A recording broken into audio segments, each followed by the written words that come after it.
এলা তুমি কত বড় ফ্যামিলি থেকে আসছো, আমাকে ভালোবেসে আমার হাত ধরে এসে একটা অবশ্য মধ্যবিত্ত বললে তো ভুল হবে, সে তো মধ্যবিত্ত না, এর থেকেও খারাপ। এমন একটা মানুষের সাথে এমন একটা সংসার করতেছো যে সংসারে শুধু অভাব আর অভাব।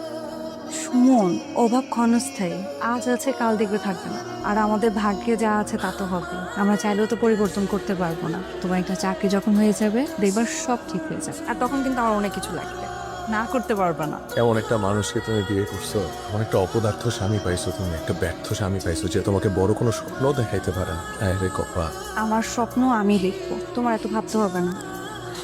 এই সুমন, এই সুমন, এদিকে আসো তো, এদিকে আসো। ভাই আমার একটা চাকরির ইন্টারভিউ আছে, ওটা শেষ করে তারপরে আসবো। আরে রাখো তোমার চাকরির ইন্টারভিউ, তোমার সাথে সিরিয়াস কথা আছে, এদিকে আসো।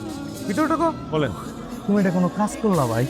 কি করছি? তোমার কথা চিন্তা করে আমি ভালো একটা টিউশনি তোমার ধরাই দিলাম, আর তুমি হেনে যা পুরো আমার বেজ্জতি করলো। আপা আমার ফোন দিয়ে জাতা লেভেলে খারাপ ব্যবহার করলো। তোমার কি আমি টিউশনি করতে পারছি নাকি মহিলার হাত করতে পারছি? আমি দুলাভাইয়ের এখন কি জবাবটা দিব? ভাই আগে আপনি পুরো ঘটনাটা একটু শোনেন, আমার জায়গাটা আপনি শুনবেন না, আপনি তো একতরফা শুনছেন। কি ঘটনা কি বলো? ওই স্টুডেন্ট ওটা একটা বজ্রতের হাত দিয়ে হয় কানে। নতুন গাড়ি কেন? তোমাদের না আগে দুইটা গাড়ি আছে? স্যার এগুলো তো পুরোনো মডেল হয়ে গেছে, এখন যেটা কিনেছি সেটা নতুন মডেল। আচ্ছা ঠিক আছে, যান তাহলে। স্যার এগুলো তো পুরোনো মডেল হয়ে গেছে, এখন যেটা কিনেছি সেটা নতুন মডেল।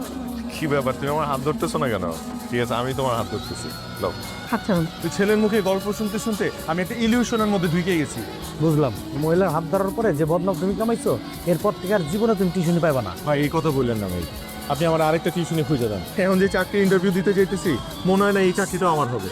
আর এই চাকরি যদি না হয় তাহলে আমার বউ বাচ্চা নিয়ে না খায় মরতে হবে। আরে বাচ্চা নাই, বাচ্চা হবে তো একটা সময় নাকি? কি হয়েছে তোমার?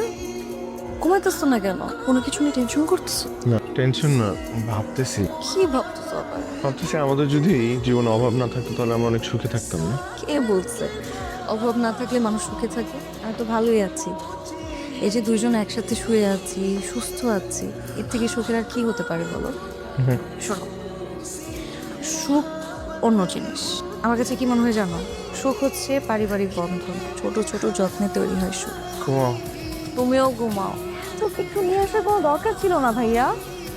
এত কিছু কোথায় দেখছিস? অল্প কিছু জিনিস এনেছি। অভাবে থাকতে থাকতে না অভাবী মানুষের মতো মেন্টালিটি হয়ে গেছে। তেমন কিছু জিনিস এনেছি, বলছিস অনেক কিছু এনেছি। কাল সকালে আবার ওর ইন্টারভিউ আছে। আচ্ছা আর কত ইন্টারভিউ দিবে বলতো? ইন্টারভিউ তো কম দিল না, ইন্টারভিউতে তো চাকরি হচ্ছে না, চাকরি হবেও না ইন্টারভিউ দিয়ে। এর চেয়ে বল একটা ব্যবসা বাণিজ্য করতো, আমি টাকা দিই। কি শুরু করলে তুমি? ওকে বলো তো আমাদের মানুষ হয়ে যাচ্ছে। ওহো, যেটা বলতে এসছি এটাই ভুলে গিয়েছিলাম। সামনের মাসে আমরা সবাই মানুষ হয়ে যাচ্ছি বেড়াতে। তুই আর সুমনও আমাদের সাথে যাবি, ঠিক আছে? তোদের দুজনের পাসপোর্ট আমার কাছে দিয়ে দিস। কি পাসপোর্ট আছে তো তোর জামাইয়ের, নাকি সেটাও নেই? যদি পাসপোর্ট না থাকে কোনো অসুবিধা নেই, পাসপোর্ট অফিসে আমার পরিচিত লোক আছে, ওকে যে দেখা করতে বলবি, একদিনের মধ্যে ইমার্জেন্সি পাসপোর্ট করে দেবে, ঠিক আছে? ভাইয়া সুমনের পাসপোর্ট আছে, ও হয়তো যেতেও চাইবে, কিন্তু আমি আসলে হুট করে আমি যেতে চাচ্ছি না, আমার টাইম লাগবে। শোন নীলা, এত আত্মসম্মান না ভালো। তোকে একটা কথা বলি, মনে রাখিস, গরিবের আত্মসম্মান বোধ থাকতে নেই। টাকাই সব কিছু, যার টাকা নেই তার কোনো সম্মানও নেই। এটা তুমি ভুল বললা ভাইয়া। গরিবের আছে আত্মসম্মান বোধ, সেটাও যদি না থাকে তাহলে কি থাকলো আর বল? এই যে তুমি আমার সামনে আমার জামাইকে নিয়ে যা খুশি তাই বলে যাচ্ছ, এতে না আমার আত্মসম্মান বোধে লাগছে। আমি ভেবেছিলাম তুমি হয়তো বাবা থেকে আলাদা হবা, কিন্তু না, তোমাদের সবার মেন্টালিটি একই। এমনি নাস্তা দিয়েছি, নাস্তা করে গেলাম, খুশি হোক। এই নাও মাছ, খাও। কি এলো?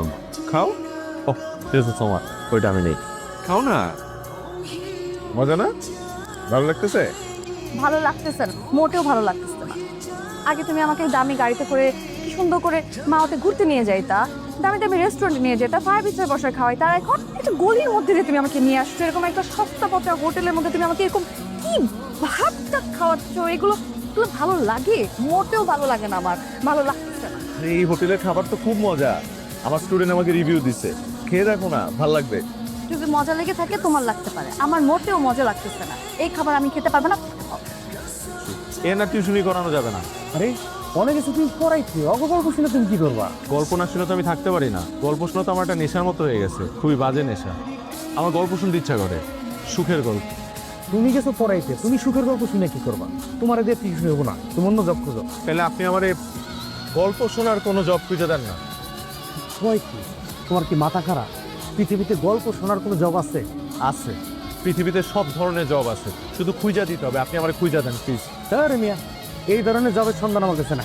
কি ব্যাপার, আজকে শুধু নিরামিষ? মাছ টাছ নাই? মাছ তো ছিল 2 দিন আগে, শেষ হয়ে গেছে। এটা খেতে অসুবিধা হচ্ছে? আমি ডিম ভেজে দিবে? আরে না না, আমার ক্ষেত্রে সমস্যা হচ্ছে না, সমস্যা তো আমার তোমাকে নিয়ে। তোমার এগুলো খেতে কষ্ট হবে না? কি বল, আমি তো রান্না করছি, আমার কেন অসুবিধা হবে? তুমি খাও। অসুবিধা হইলেও তো বলবা না। আমি ঠিকঠাক আছি, ভালো আছি, অনেক হ্যাপি আছি। খাও তুমি।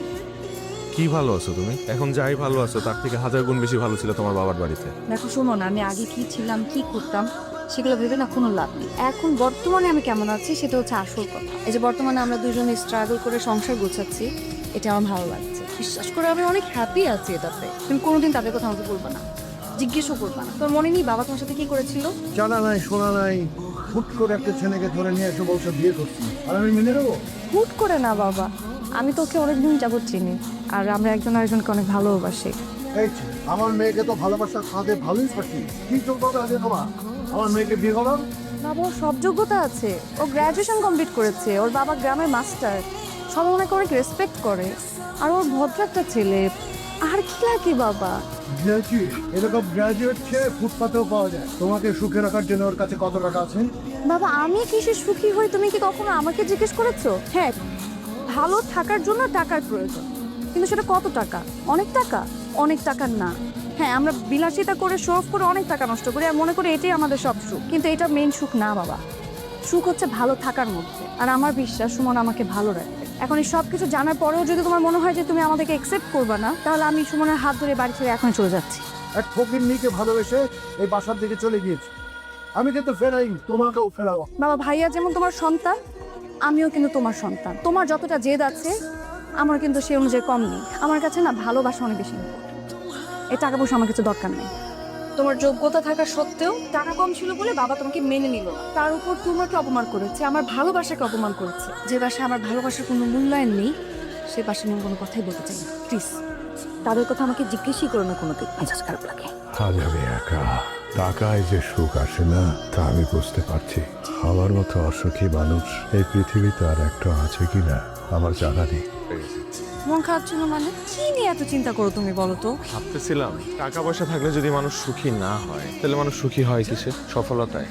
হ্যাঁ, সফলতায় মানুষ সুখী তো হবেই। তখন তুমিও বলতে চাইতেছো যে সফল মানুষ সুখী মানুষ? হ্যাঁ, সফলতা মানুষের পরিশ্রমের ফসল, আর পরিশ্রমের ফল তো মিষ্টি হবেই।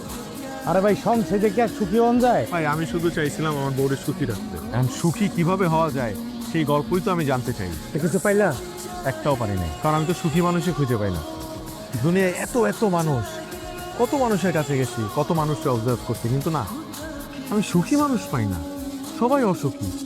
আর এটা দেখতে দেখতে আমি অসুস্থ হয়ে যেতেছি, আমি হতাশায় ভুগতেছি। তুমি হয়তো আমাকে অর্থবৃত্ত দিতে পারোনি, কিন্তু সব কিছু আমাকে দিয়েছে। তার মানে আমি পৃথিবীর সবচেয়ে সুখী মানুষ। বুঝতে পেরেছো? ধরো, তাহলে আমি সুখী হতে পারতেছি না কেন? কারণ তুমি ভুল জায়গায় সুখ খুঁজে বেড়াচ্ছো, অতীত আর ভবিষ্যৎ নিয়ে ভাবছো, যার কোনো অস্তিত্বই নেই। অস্তিত্ব আছে শুধুমাত্র বর্তমানে। বর্তমানে ছোট ছোট আনন্দ, ভালোবাসা, ভালো থাকা, এই সব কিছু মিলিয়ে কিন্তু সুখ। এখন বলো লেবু শরবত কেমন হয়েছে? ভালো লাগছে? ভালো লাগছে, তার থেকে বেশি ভালো লাগছে তুমি যে আমার জন্য সারাদিন অপেক্ষা করছো। এটা এটাই তো সুখ। এটাই তার কি লাগে বল? আর কোনো কিছু প্রয়োজন আছে? লাগে না কিছু। তুমি আমাকে ভালোবাসো, আমি তোমাকে ভালোবাসি, এটাই তো যথেষ্ট। আসলে কিন্তু হুম, হিসাব করে দেখলাম আমরাই তো সুখী। অবশ্যই আমরা সুখী, কিন্তু তোমার জন্য একটা সুখবর আছে। কি? তোমার চাকরির অ্যাপয়েন্টমেন্ট লেটার। আমার চাকরি হয়েছে? হ্যাঁ, আলহামদুলিল্লাহ। 22,000 টাকা স্যালারি দেখে কি মন খারাপ হয়ে গেল? মন খারাপ করার কিছুই নেই। আমরা অল্প বেতন আর বেশি ভালোবাসায় সারাটা জীবন চালিয়ে নিব। তুমি কোনো চিন্তা করো। অভাব ক্ষণস্থায়ী, আজ আছে কাল দেখবে থাকবে না। আর আমাদের ভাগ্যে যা আছে তা তো হবে, আমরা চাইলেও তো পরিবর্তন করতে পারবো না।